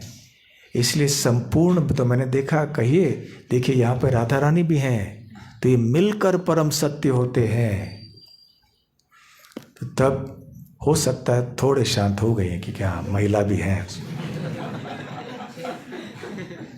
तो ये सब बातें होती है ना, मैं पुरुष हूँ, मैं महिला हूँ, ये सब अहंकार है। हम कुछ भी नहीं हैं, हम केवल इतने छोटे से अंश हैं, जीवात्मा हैं, भगवान कृष्ण के दासों के दासों के दासों के दास हैं, बस। तो चाहे हम पुरुष हों, चाहे हम महिला हों, अहंकार की कोई आवश्यकता नहीं है। जो सत्य जानता है उसके अंदर अहंकार नहीं रहता। यदि अहंकार अभी तक है हमारे अंदर, इसका मतलब है कि अभी तक हमने सत्य को स्वीकारा नहीं है हृदय से। हो सकता है केवल बौद्धिक स्तर पे हम जानते हैं। तो खैर, इस प्रकार से श्रीमती राधा रानी और श्री कृष्ण दोनों मिलकर संपूर्ण परम सत्य होते हैं। और इसलिए जब हम हरे कृष्ण महामंत्र का जप करते हैं, कीर्तन करते हैं, तो हरे कृष्ण कहते हैं। हरे श्रीमती राधा रानी है, राधा रानी का संबोधन है। हरे शब्द कहाँ से आता है, कोई बता सकते हैं? हरा, हरा कौन है? राधा रानी। तो हरा का संबोधन जब होता है तो हरा हरे, अंबिका अंबिके, ऐसे होता है ना, गंगा गंगे, नर्मदा नर्मदे, तो हरा हरे। तो राधा रानी का नाम हरा कैसे आ गया? हरि, हरि का नाम क्यों आ गया हरि? सर्व अमंगल हरे इति हरि। तो चैतन्य महाप्रभु ने बतलाया है, क्योंकि श्री कृष्ण हमारे हृदय से सारे अमंगल चीज़ों को हर लेते हैं, उनका हरण करते हैं, इसलिए उनका नाम है हरि। परंतु ऐसा नहीं है कि श्री कृष्ण केवल अमंगल चीज़ों को हरण करके हृदय को खाली छोड़ देते हैं, नहीं। अमंगल चीज़ों को हर के प्रेम दिया मन हरे, फिर अपने ही प्रेम से भक्त का हृदय भर देते हैं, ताकि भक्त का हृदय प्रेम से पूर्ण हो जाए। तो ऐसे प्रेम प्रदान करने वाले भगवान हैं हरि, इसलिए उनका नाम है हरि। तो हरि सारे जीवों का हृदय हर लेते हैं, यहाँ तक कि कामदेव मदन को भी वो परास्त कर देते हैं, इसलिए उनका नाम है मदन मोहन। मदन को मोहित करते हैं। परंतु श्रीमती राधा रानी आदि शक्ति होने के कारण वो मदन मोहन मोहनी है, मदन मोहन को भी वो मोहित कर देती हैं। इस दृष्टि से शक्ति भगवान से भी अधिक शक्तिशाली है। प्रेम के स्तर पर, तत्व के स्तर पर नहीं, लीला या रस या प्रेम के स्तर पे श्रीमती राधा रानी श्री कृष्ण से अधिक शक्तिशाली है। वो श्री कृष्ण को नियंत्रित करती हैं, और इसलिए जो भी कुछ श्रीमती राधा रानी कहती हैं श्री कृष्ण उसको मना नहीं कर सकते, इनकार नहीं कर सकते। इसलिए श्रील प्रभुपाद जी भक्ति रसामृत सिंधु में कहते हैं कि भगवान के भक्त खास करके वृंदावन में वो श्रीमती राधा रानी की उपासना करते हैं, क्योंकि वो जानते हैं कि श्रीमती राधा रानी प्रसन्न हो गई और वो यदि एक शब्द भी श्री कृष्ण को कहे कि इस भक्त के ऊपर कृपा कर दीजिए, तो कृष्ण मना नहीं कर पाएंगे। प्रभुपाद जी कहते हैं कि व्यक्ति जितना भी बड़ा मूर्ख न हो क्यों न हो, परंतु यदि श्रीमती राधा रानी ने थोड़ा एक शब्द कह दिया श्री कृष्ण को, तो हमारा जीवन सफल। तो हमारे दुनिया में भी इसका विकृत प्रतिबिंब पाया जाता है ना, सिफारिश यहाँ तो होते रहते हैं। कुछ चीज़ करने के लिए किसी दूसरे को कहते हैं जो उनसे निकट है कि हमारे बारे में कुछ कह दीजिए। तो उसी प्रकार से श्रीमती राधा रानी से हम कह सकते हैं आप भी कुछ हमारे लिए कह दीजिए, आप बहुत ही कृपालु हैं, श्री कृष्ण से ज़्यादा शक्तिशाली आप हैं, आप आदि शक्ति हैं। तो कृपया 2 शब्द हमारे बारे में कह दीजिए ताकि श्याम सुंदर भगवान श्री कृष्ण हमारे ऊपर कृपा करें और हमारा जीवन सार्थक हो जाए। तो श्रीमती राधा रानी कौन है वास्तव में? तत्व की दृष्टि में शक्ति है, ठीक है, लेकिन किस प्रकार की शक्ति है वो? श्री चैतन्य महाप्रभु ने चैतन्य चरितामृत में समझाया है कि भगवान की एक दृष्टि से एक ही शक्ति है। वो शक्ति जब भौतिक सृष्टि के संबंध में कार्य करती है तो उसे माया शक्ति कहते हैं। भगवान श्री कृष्ण माया शक्ति का भोग कभी नहीं करते हैं। माया शक्ति केवल बद्ध जीवों को बंध के रखने के लिए है, बद्ध अवस्था में रखने के लिए है। परंतु भगवान के धाम में उनकी दिव्य शक्ति चित्त शक्ति कार्य करती है। ये माया शक्ति भी चित्त शक्ति का एक प्रतिबिंब है। तो वहाँ जो चित्त शक्ति है वो अंतरंगा शक्ति है। इस भौतिक शक्ति को बहिरंगा शक्ति कहते हैं भगवान की। तो वो अंतरंगा शक्ति भी एक ही है, परंतु भिन्न भिन्न कार्यों में जब वो शक्ति लगती है तो उसके नाम अलग अलग हो जाते हैं। तो ये अंतरंगा शक्ति के मुख्य रूप से 3 भाग हैं, विभाजन है, ऐसे कविराज गोस्वामी बतलाते हैं। एक है संधिनी शक्ति, वो शक्ति जिसके द्वारा भगवान अपने अस्तित्व को बनाए रखते हैं। संधिनी शक्ति वो शक्ति है जिसके द्वारा भगवान का दिव्य रूप निर्माण होता है, प्रकट होता है। और फिर है संवित शक्ति, ज्ञान की शक्ति, जिसके द्वारा भगवान अपने आप को जानते हैं और जिसके द्वारा जो भगवान के भक्त हैं वो भी भगवान को जान सकते हैं। यह है संवित शक्ति। और फिर है लादिनी शक्ति, भगवान की आनंद की शक्ति, जिसके द्वारा भगवान आनंद का अनुभव करते हैं, दिव्य आनंद का, और जिसके द्वारा भक्त भी भक्ति करके दिव्य आनंद का अनुभव करते हैं। तो जिस प्रकार से संधिनी शक्ति से भगवान श्री कृष्ण का रूप प्रकट होता है, ठीक उसी प्रकार से इस लादिनी शक्ति से श्रीमती राधा रानी का रूप प्रकट होता है। कविराज गोस्वामी बताते हैं कि ये लादिनी शक्ति का सार है प्रेम, प्रेम का सार है भाव, और ये भाव की पराकाष्ठा है महाभाव, और ये महाभाव की मूर्तिमान स्वरूपिणी है श्रीमती राधा रानी। इसलिए आध्यात्मिक स्तर में प्रेम और आनंद एक ही है, ये भिन्न नहीं है। तो श्रीमती राधा रानी कौन है? आह्लादनी शक्ति। ये शब्द आपने सुना है, ह्लाद,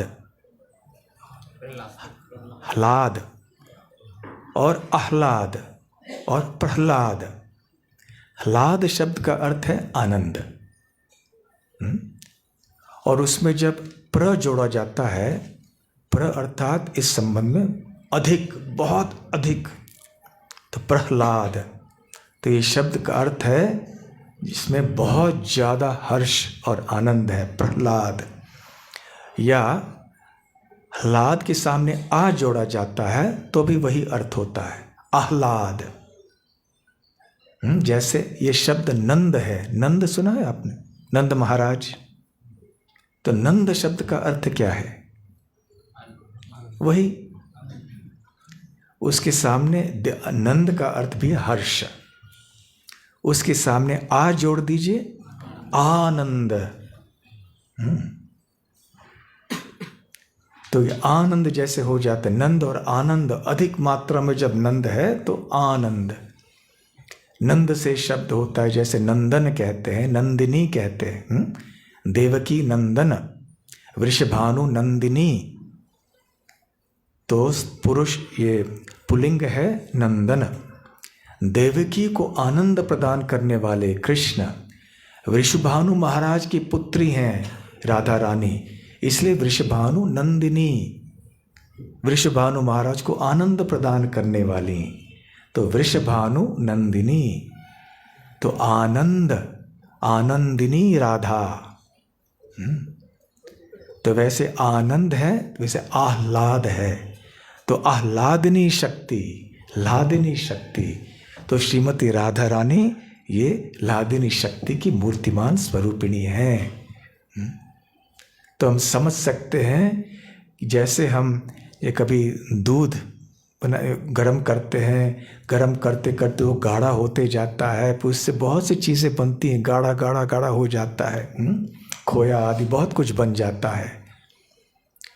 तो ठीक उसी प्रकार से जो भगवान की अंतरंगा लादिनी शक्ति है, उसको गाढ़ा बना बना कर, बना बना कर जो उसका वो सुंदर रूप होता है, वो श्रीमती राधा रानी है। ये है तत्व। देखिए चैतन्य महाप्रभु की कृपा से ऐसे जो इतने मन चकराने वाले, बुद्धि को चकराने वाले जो दार्शनिक तत्व हैं, हम सब साधारण लोग भी सुन पा रहे हैं, समझ पा रहे हैं। तो ये है श्रीमती राधा रानी, और क्योंकि वो प्रेम की मूर्तिमान स्वरूपिणी है, महाभाव की, इसलिए उनकी तरह श्री कृष्ण को कोई नहीं प्रेम कर सकता, और जो आनंद वो श्री कृष्ण को दे सकती हैं और कोई नहीं दे सकता। जितने भी अन्य गोपियां हैं वो भी नहीं दे पाती हैं। श्री कृष्ण कहते हैं कि मेरे जितने भी गोपियां हैं उनसे सारे गोपियों को मिलाकर जितना आनंद मिलता है, उसे सैकड़ों गुना अधिक आनंद मुझे केवल अकेली श्रीमती राधा रानी से प्राप्त होता है। और गोपियां एक नहीं, अनेक हैं, जैसे हम चर्चा कर चुके थे, लक्ष्मी सहस्र शत संभ्रम सेव्यमानम।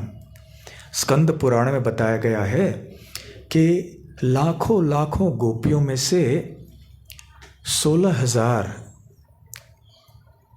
गोपियां प्रमुख हैं। उन 16,000 गोपियों में से 108 गोपियां प्रमुख हैं। उन 108 गोपियों में से 8 गोपियां प्रमुख हैं। 8 गोपियों में से 2 गोपियां प्रधान हैं, श्रीमती राधा रानी और चंद्रावली। और इन दो गोपियों में से श्रीमती राधा रानी सर्वश्रेष्ठ हैं। इसलिए श्रीमती राधा रानी के बिना श्री कृष्ण संतुष्ट नहीं होते हैं। एक बार श्री कृष्ण देखना चाहते थे कि श्रीमती राधा रानी का प्रेम है, उनका भाव कितना तीव्र है। तो रासलीला को परसौली में जब वो रासलीला कर रहे थे एक बार, तो रासलीला को छोड़ के वो निकल गए, अदृश्य हो गए। तो सारे गोपियां ढूंढने लगे श्री कृष्ण कहाँ हैं, कहाँ हैं। तो श्री कृष्ण छुप गए थे एक झाड़ी के पीछे। जब गोपियां ढूंढते ढूंढते वहां पर आ गईं, श्रीमती राधा रानी वहाँ पर नहीं थी, सारे गोपियाँ आ गईं। तो श्री कृष्ण ने क्या किया, उन्होंने सोचा कि मैं वेश बदल लेता हूँ। तो उन्होंने 2 हाथ और अपने प्रकट करवा लिए और चतुर्भुज नारायण के रूप में शंख चक्र गदा पद्मधारी भगवान नारायण के रूप में वहाँ पर खड़े हो गए। तो गोपियाँ आईं। तो गोपियाँ जब आईं तो ठीक है, प्रसन्न हुए कि भगवान नारायण का दर्शन हुआ। ओम नमो नारायणाय, आपको प्रणाम है भगवान नारायण। परंतु ये बताइए कृष्ण कहाँ गए, देखा है क्या आपने? प्रणाम किया भगवान नारायण को, परंतु वो चाहते थे कृष्ण को देखने के लिए। वैसे कृष्ण नारायण एक ही है, परंतु श्री कृष्ण का जो रूप है वो मधुरता से इतना भरा हुआ है कि इतनी मधुरता भगवान नारायण के रूप में भी नहीं पाई जाती। तो खैर, तो भगवान कृष्ण वैसे ही अपना वेश बदलकर चतुर्भुज नारायण के रूप में खड़े रहे। गोपियाँ चली गईं, फिर श्रीमती राधा रानी आ गईं।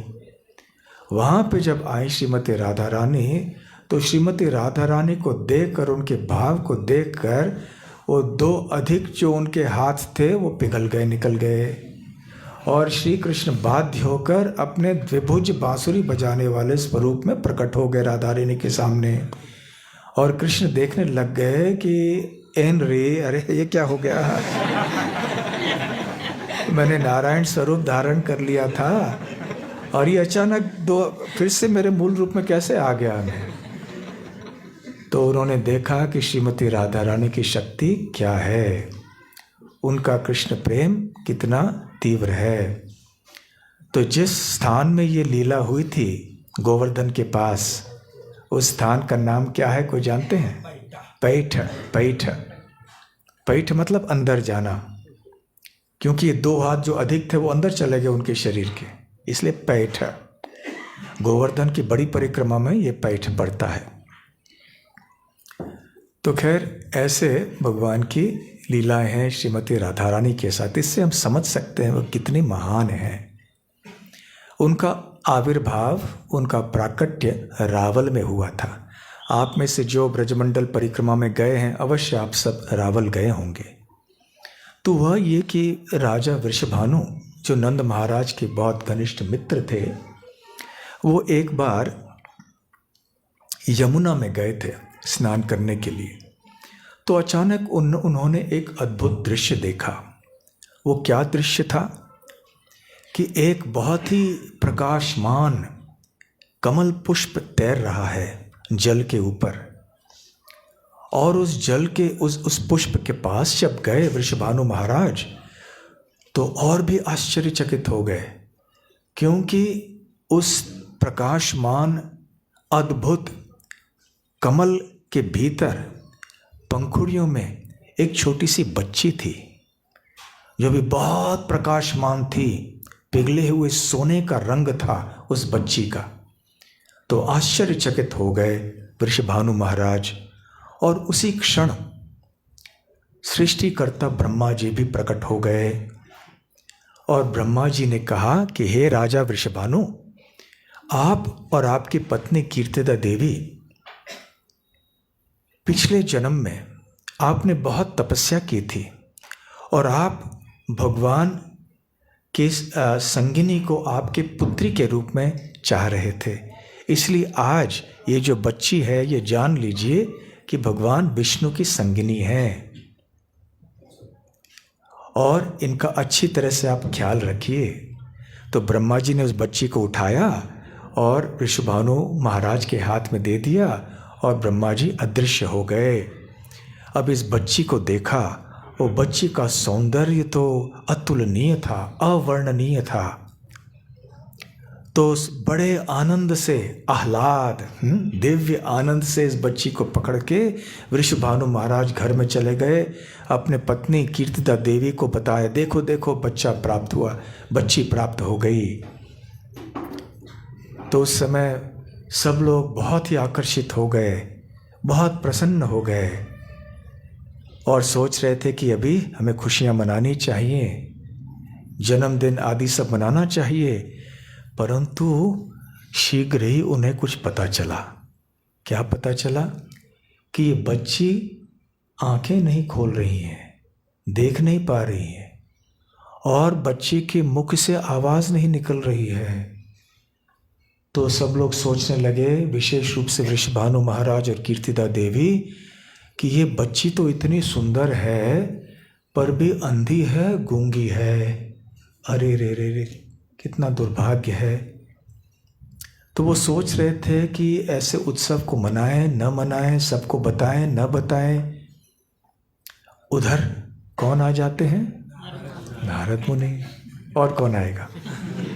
भगवान की लीलाओं को जहाँ भी आगे बढ़ाना है तो नारद मुनि का होना आवश्यक है। अब नारद मुनि तो बहुत ही बुद्धिमान है। जब श्री कृष्ण का प्राकट्य हुआ तो नारद मुनि को पता चला कि राधा रानी का प्राकट्य भी निश्चित रूप से होगा ही होगा, आज नहीं तो कल होगा।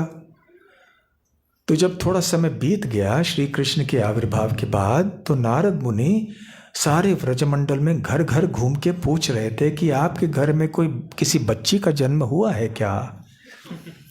तो अनेक घरों में किसी बच्चे का जन्म नहीं हुआ था, किसी बच्चे का जन्म हुआ था, कहीं तो कहीं बच्ची का हुआ।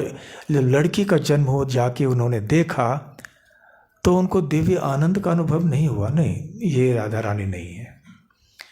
लेकिन जब वो आए वृषभानु महाराज के घर में कि वृषभानु महाराज आपके घर में कहीं किसी बच्ची का जन्म हुआ है क्या? तो वृषभानु महाराज हिचकिचा रहे थे, बताएं नहीं बताएं। परंतु नारद मुनि के सामने क्या भी छुपाना है, और छुपाया जा भी नहीं सकता उनके सामने। तो उन्होंने कह दिया है, परंतु ऐसा है, बच्ची देख नहीं सकती, बोल नहीं सकती, नहीं फिर भी मैं देखना चाहता हूँ। और वो समझ गए कि शायद ही होंगी। तो नारद मुनि अंदर आए और जैसे ही उन्होंने देखा इस बच्ची को तो उन्हें पता चल गया कि यही वो हैं। और उस समय वो उन्होंने वृषभानु महाराज से कहा, क्योंकि उनके सारे रोंगटे खड़े हो गए, अष्ट सात्विक विकार प्रकट हो गए उनके शरीर में। तो उन्होंने वृषभानु महाराज से कहा, आप सब कृपया बाहर जाइए, दरवाज़ा बंद कर दीजिए, मैं कुछ अनुष्ठान करना चाहता हूँ बच्चे के लिए, बच्ची के लिए। तो वृषभानु महाराज, कीर्तिदा देवी सब बाहर चले गए और अकेले नारद मुनि थे यहाँ पर श्रीमती राधा रानी के साथ। नारद मुनि ने प्रणाम किया, स्तुति की श्रीमती राधा रानी की, और राधा रानी थोड़ा बहुत जो है मजाक करना चाहती थी। तो उन्होंने अपना किशोरी रूप प्रकट कर लिया, नित्य रूप। ये बाल रूप जो है केवल प्रकट लीला में होता है, जब राधा रानी और कृष्ण प्रकट होते हैं। गोलोक वृंदावन में श्रीमती राधा रानी किशोरी रूप में सदैव रहती हैं और श्री कृष्ण किशोर रूप में रहते हैं सदैव। तो उनका नित्य किशोरी रूप दिखाया। यहाँ पर जो भक्तों ने श्रृंगार किया, देखिए भगवत श्रीमती राधा रानी के विभिन्न नाम लगाए गए, उनमें से किशोरी एक नाम है, श्री राधा।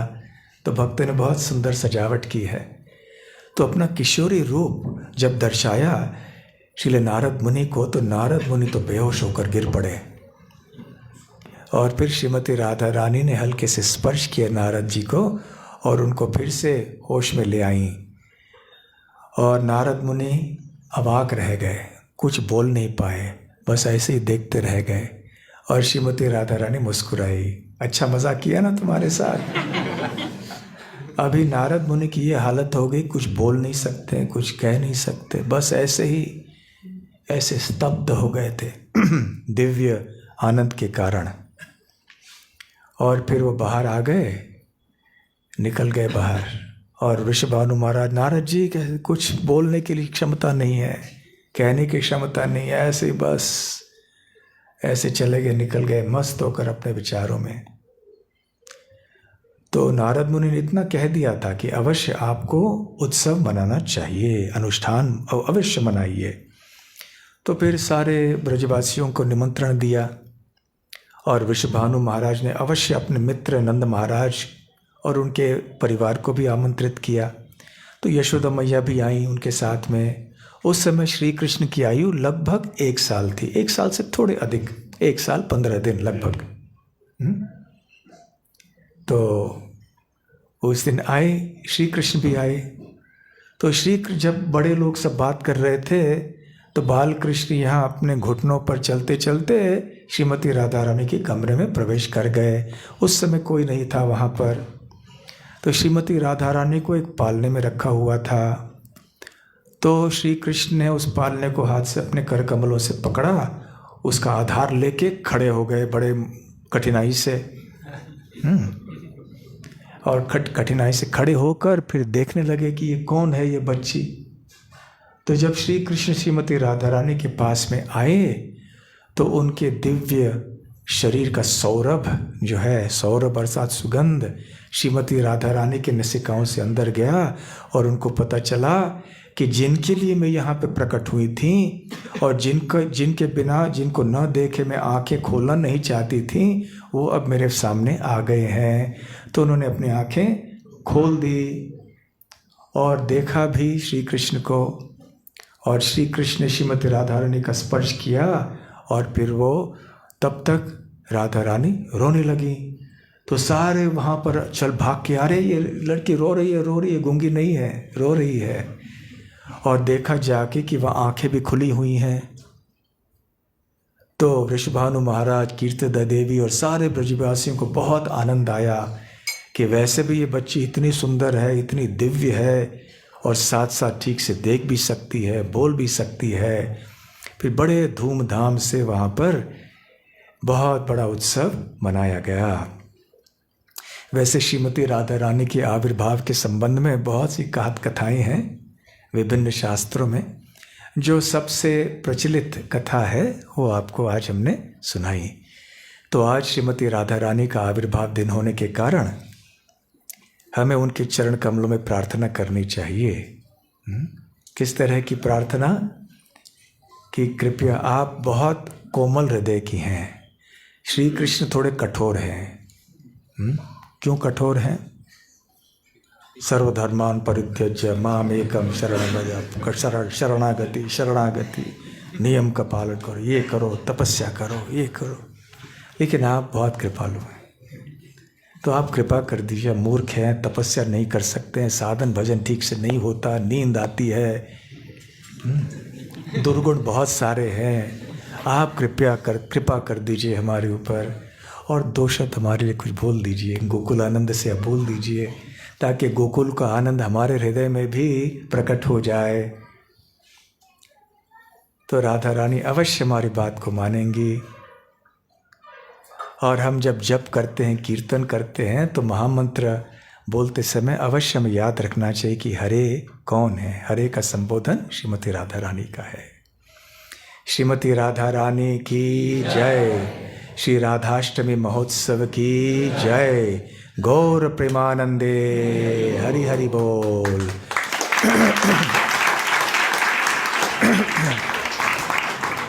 तो जिन भक्तों ने मंदिर और ऑल्टर और भगवान को सजाने की सेवा की है, आप सबको बहुत धन्यवाद। जिन भक्तों ने प्रसाद बनाने की भी तैयारी सेवा की है, आप सबको भी धन्यवाद। और अन्य बहुत सी व्यवस्थापन की सेवाएं हैं आप में से जिन्होंने किया है, आपको धन्यवाद। और अंततः आप सब यहाँ पर आए, आप सबको हार्दिक धन्यवाद। आशा करते हैं कि आज का दिन दिव्य आनंद से हम सब के लिए भरा होगा। अब अभिषेक होगा भगवान का, और अभिषेक के बाद फिर और थोड़े भजन होंगे, और उसमें भी आप रहिए अवश्य। हमारे भक्त लोग थोड़े भजन गाएंगे, चित्र भी आप देख पाएंगे। उसके बाद आरती होगी, आरती के बाद प्रसाद सबके लिए होगा। हरे कृष्णा। श्रील प्रभुपाद की जय।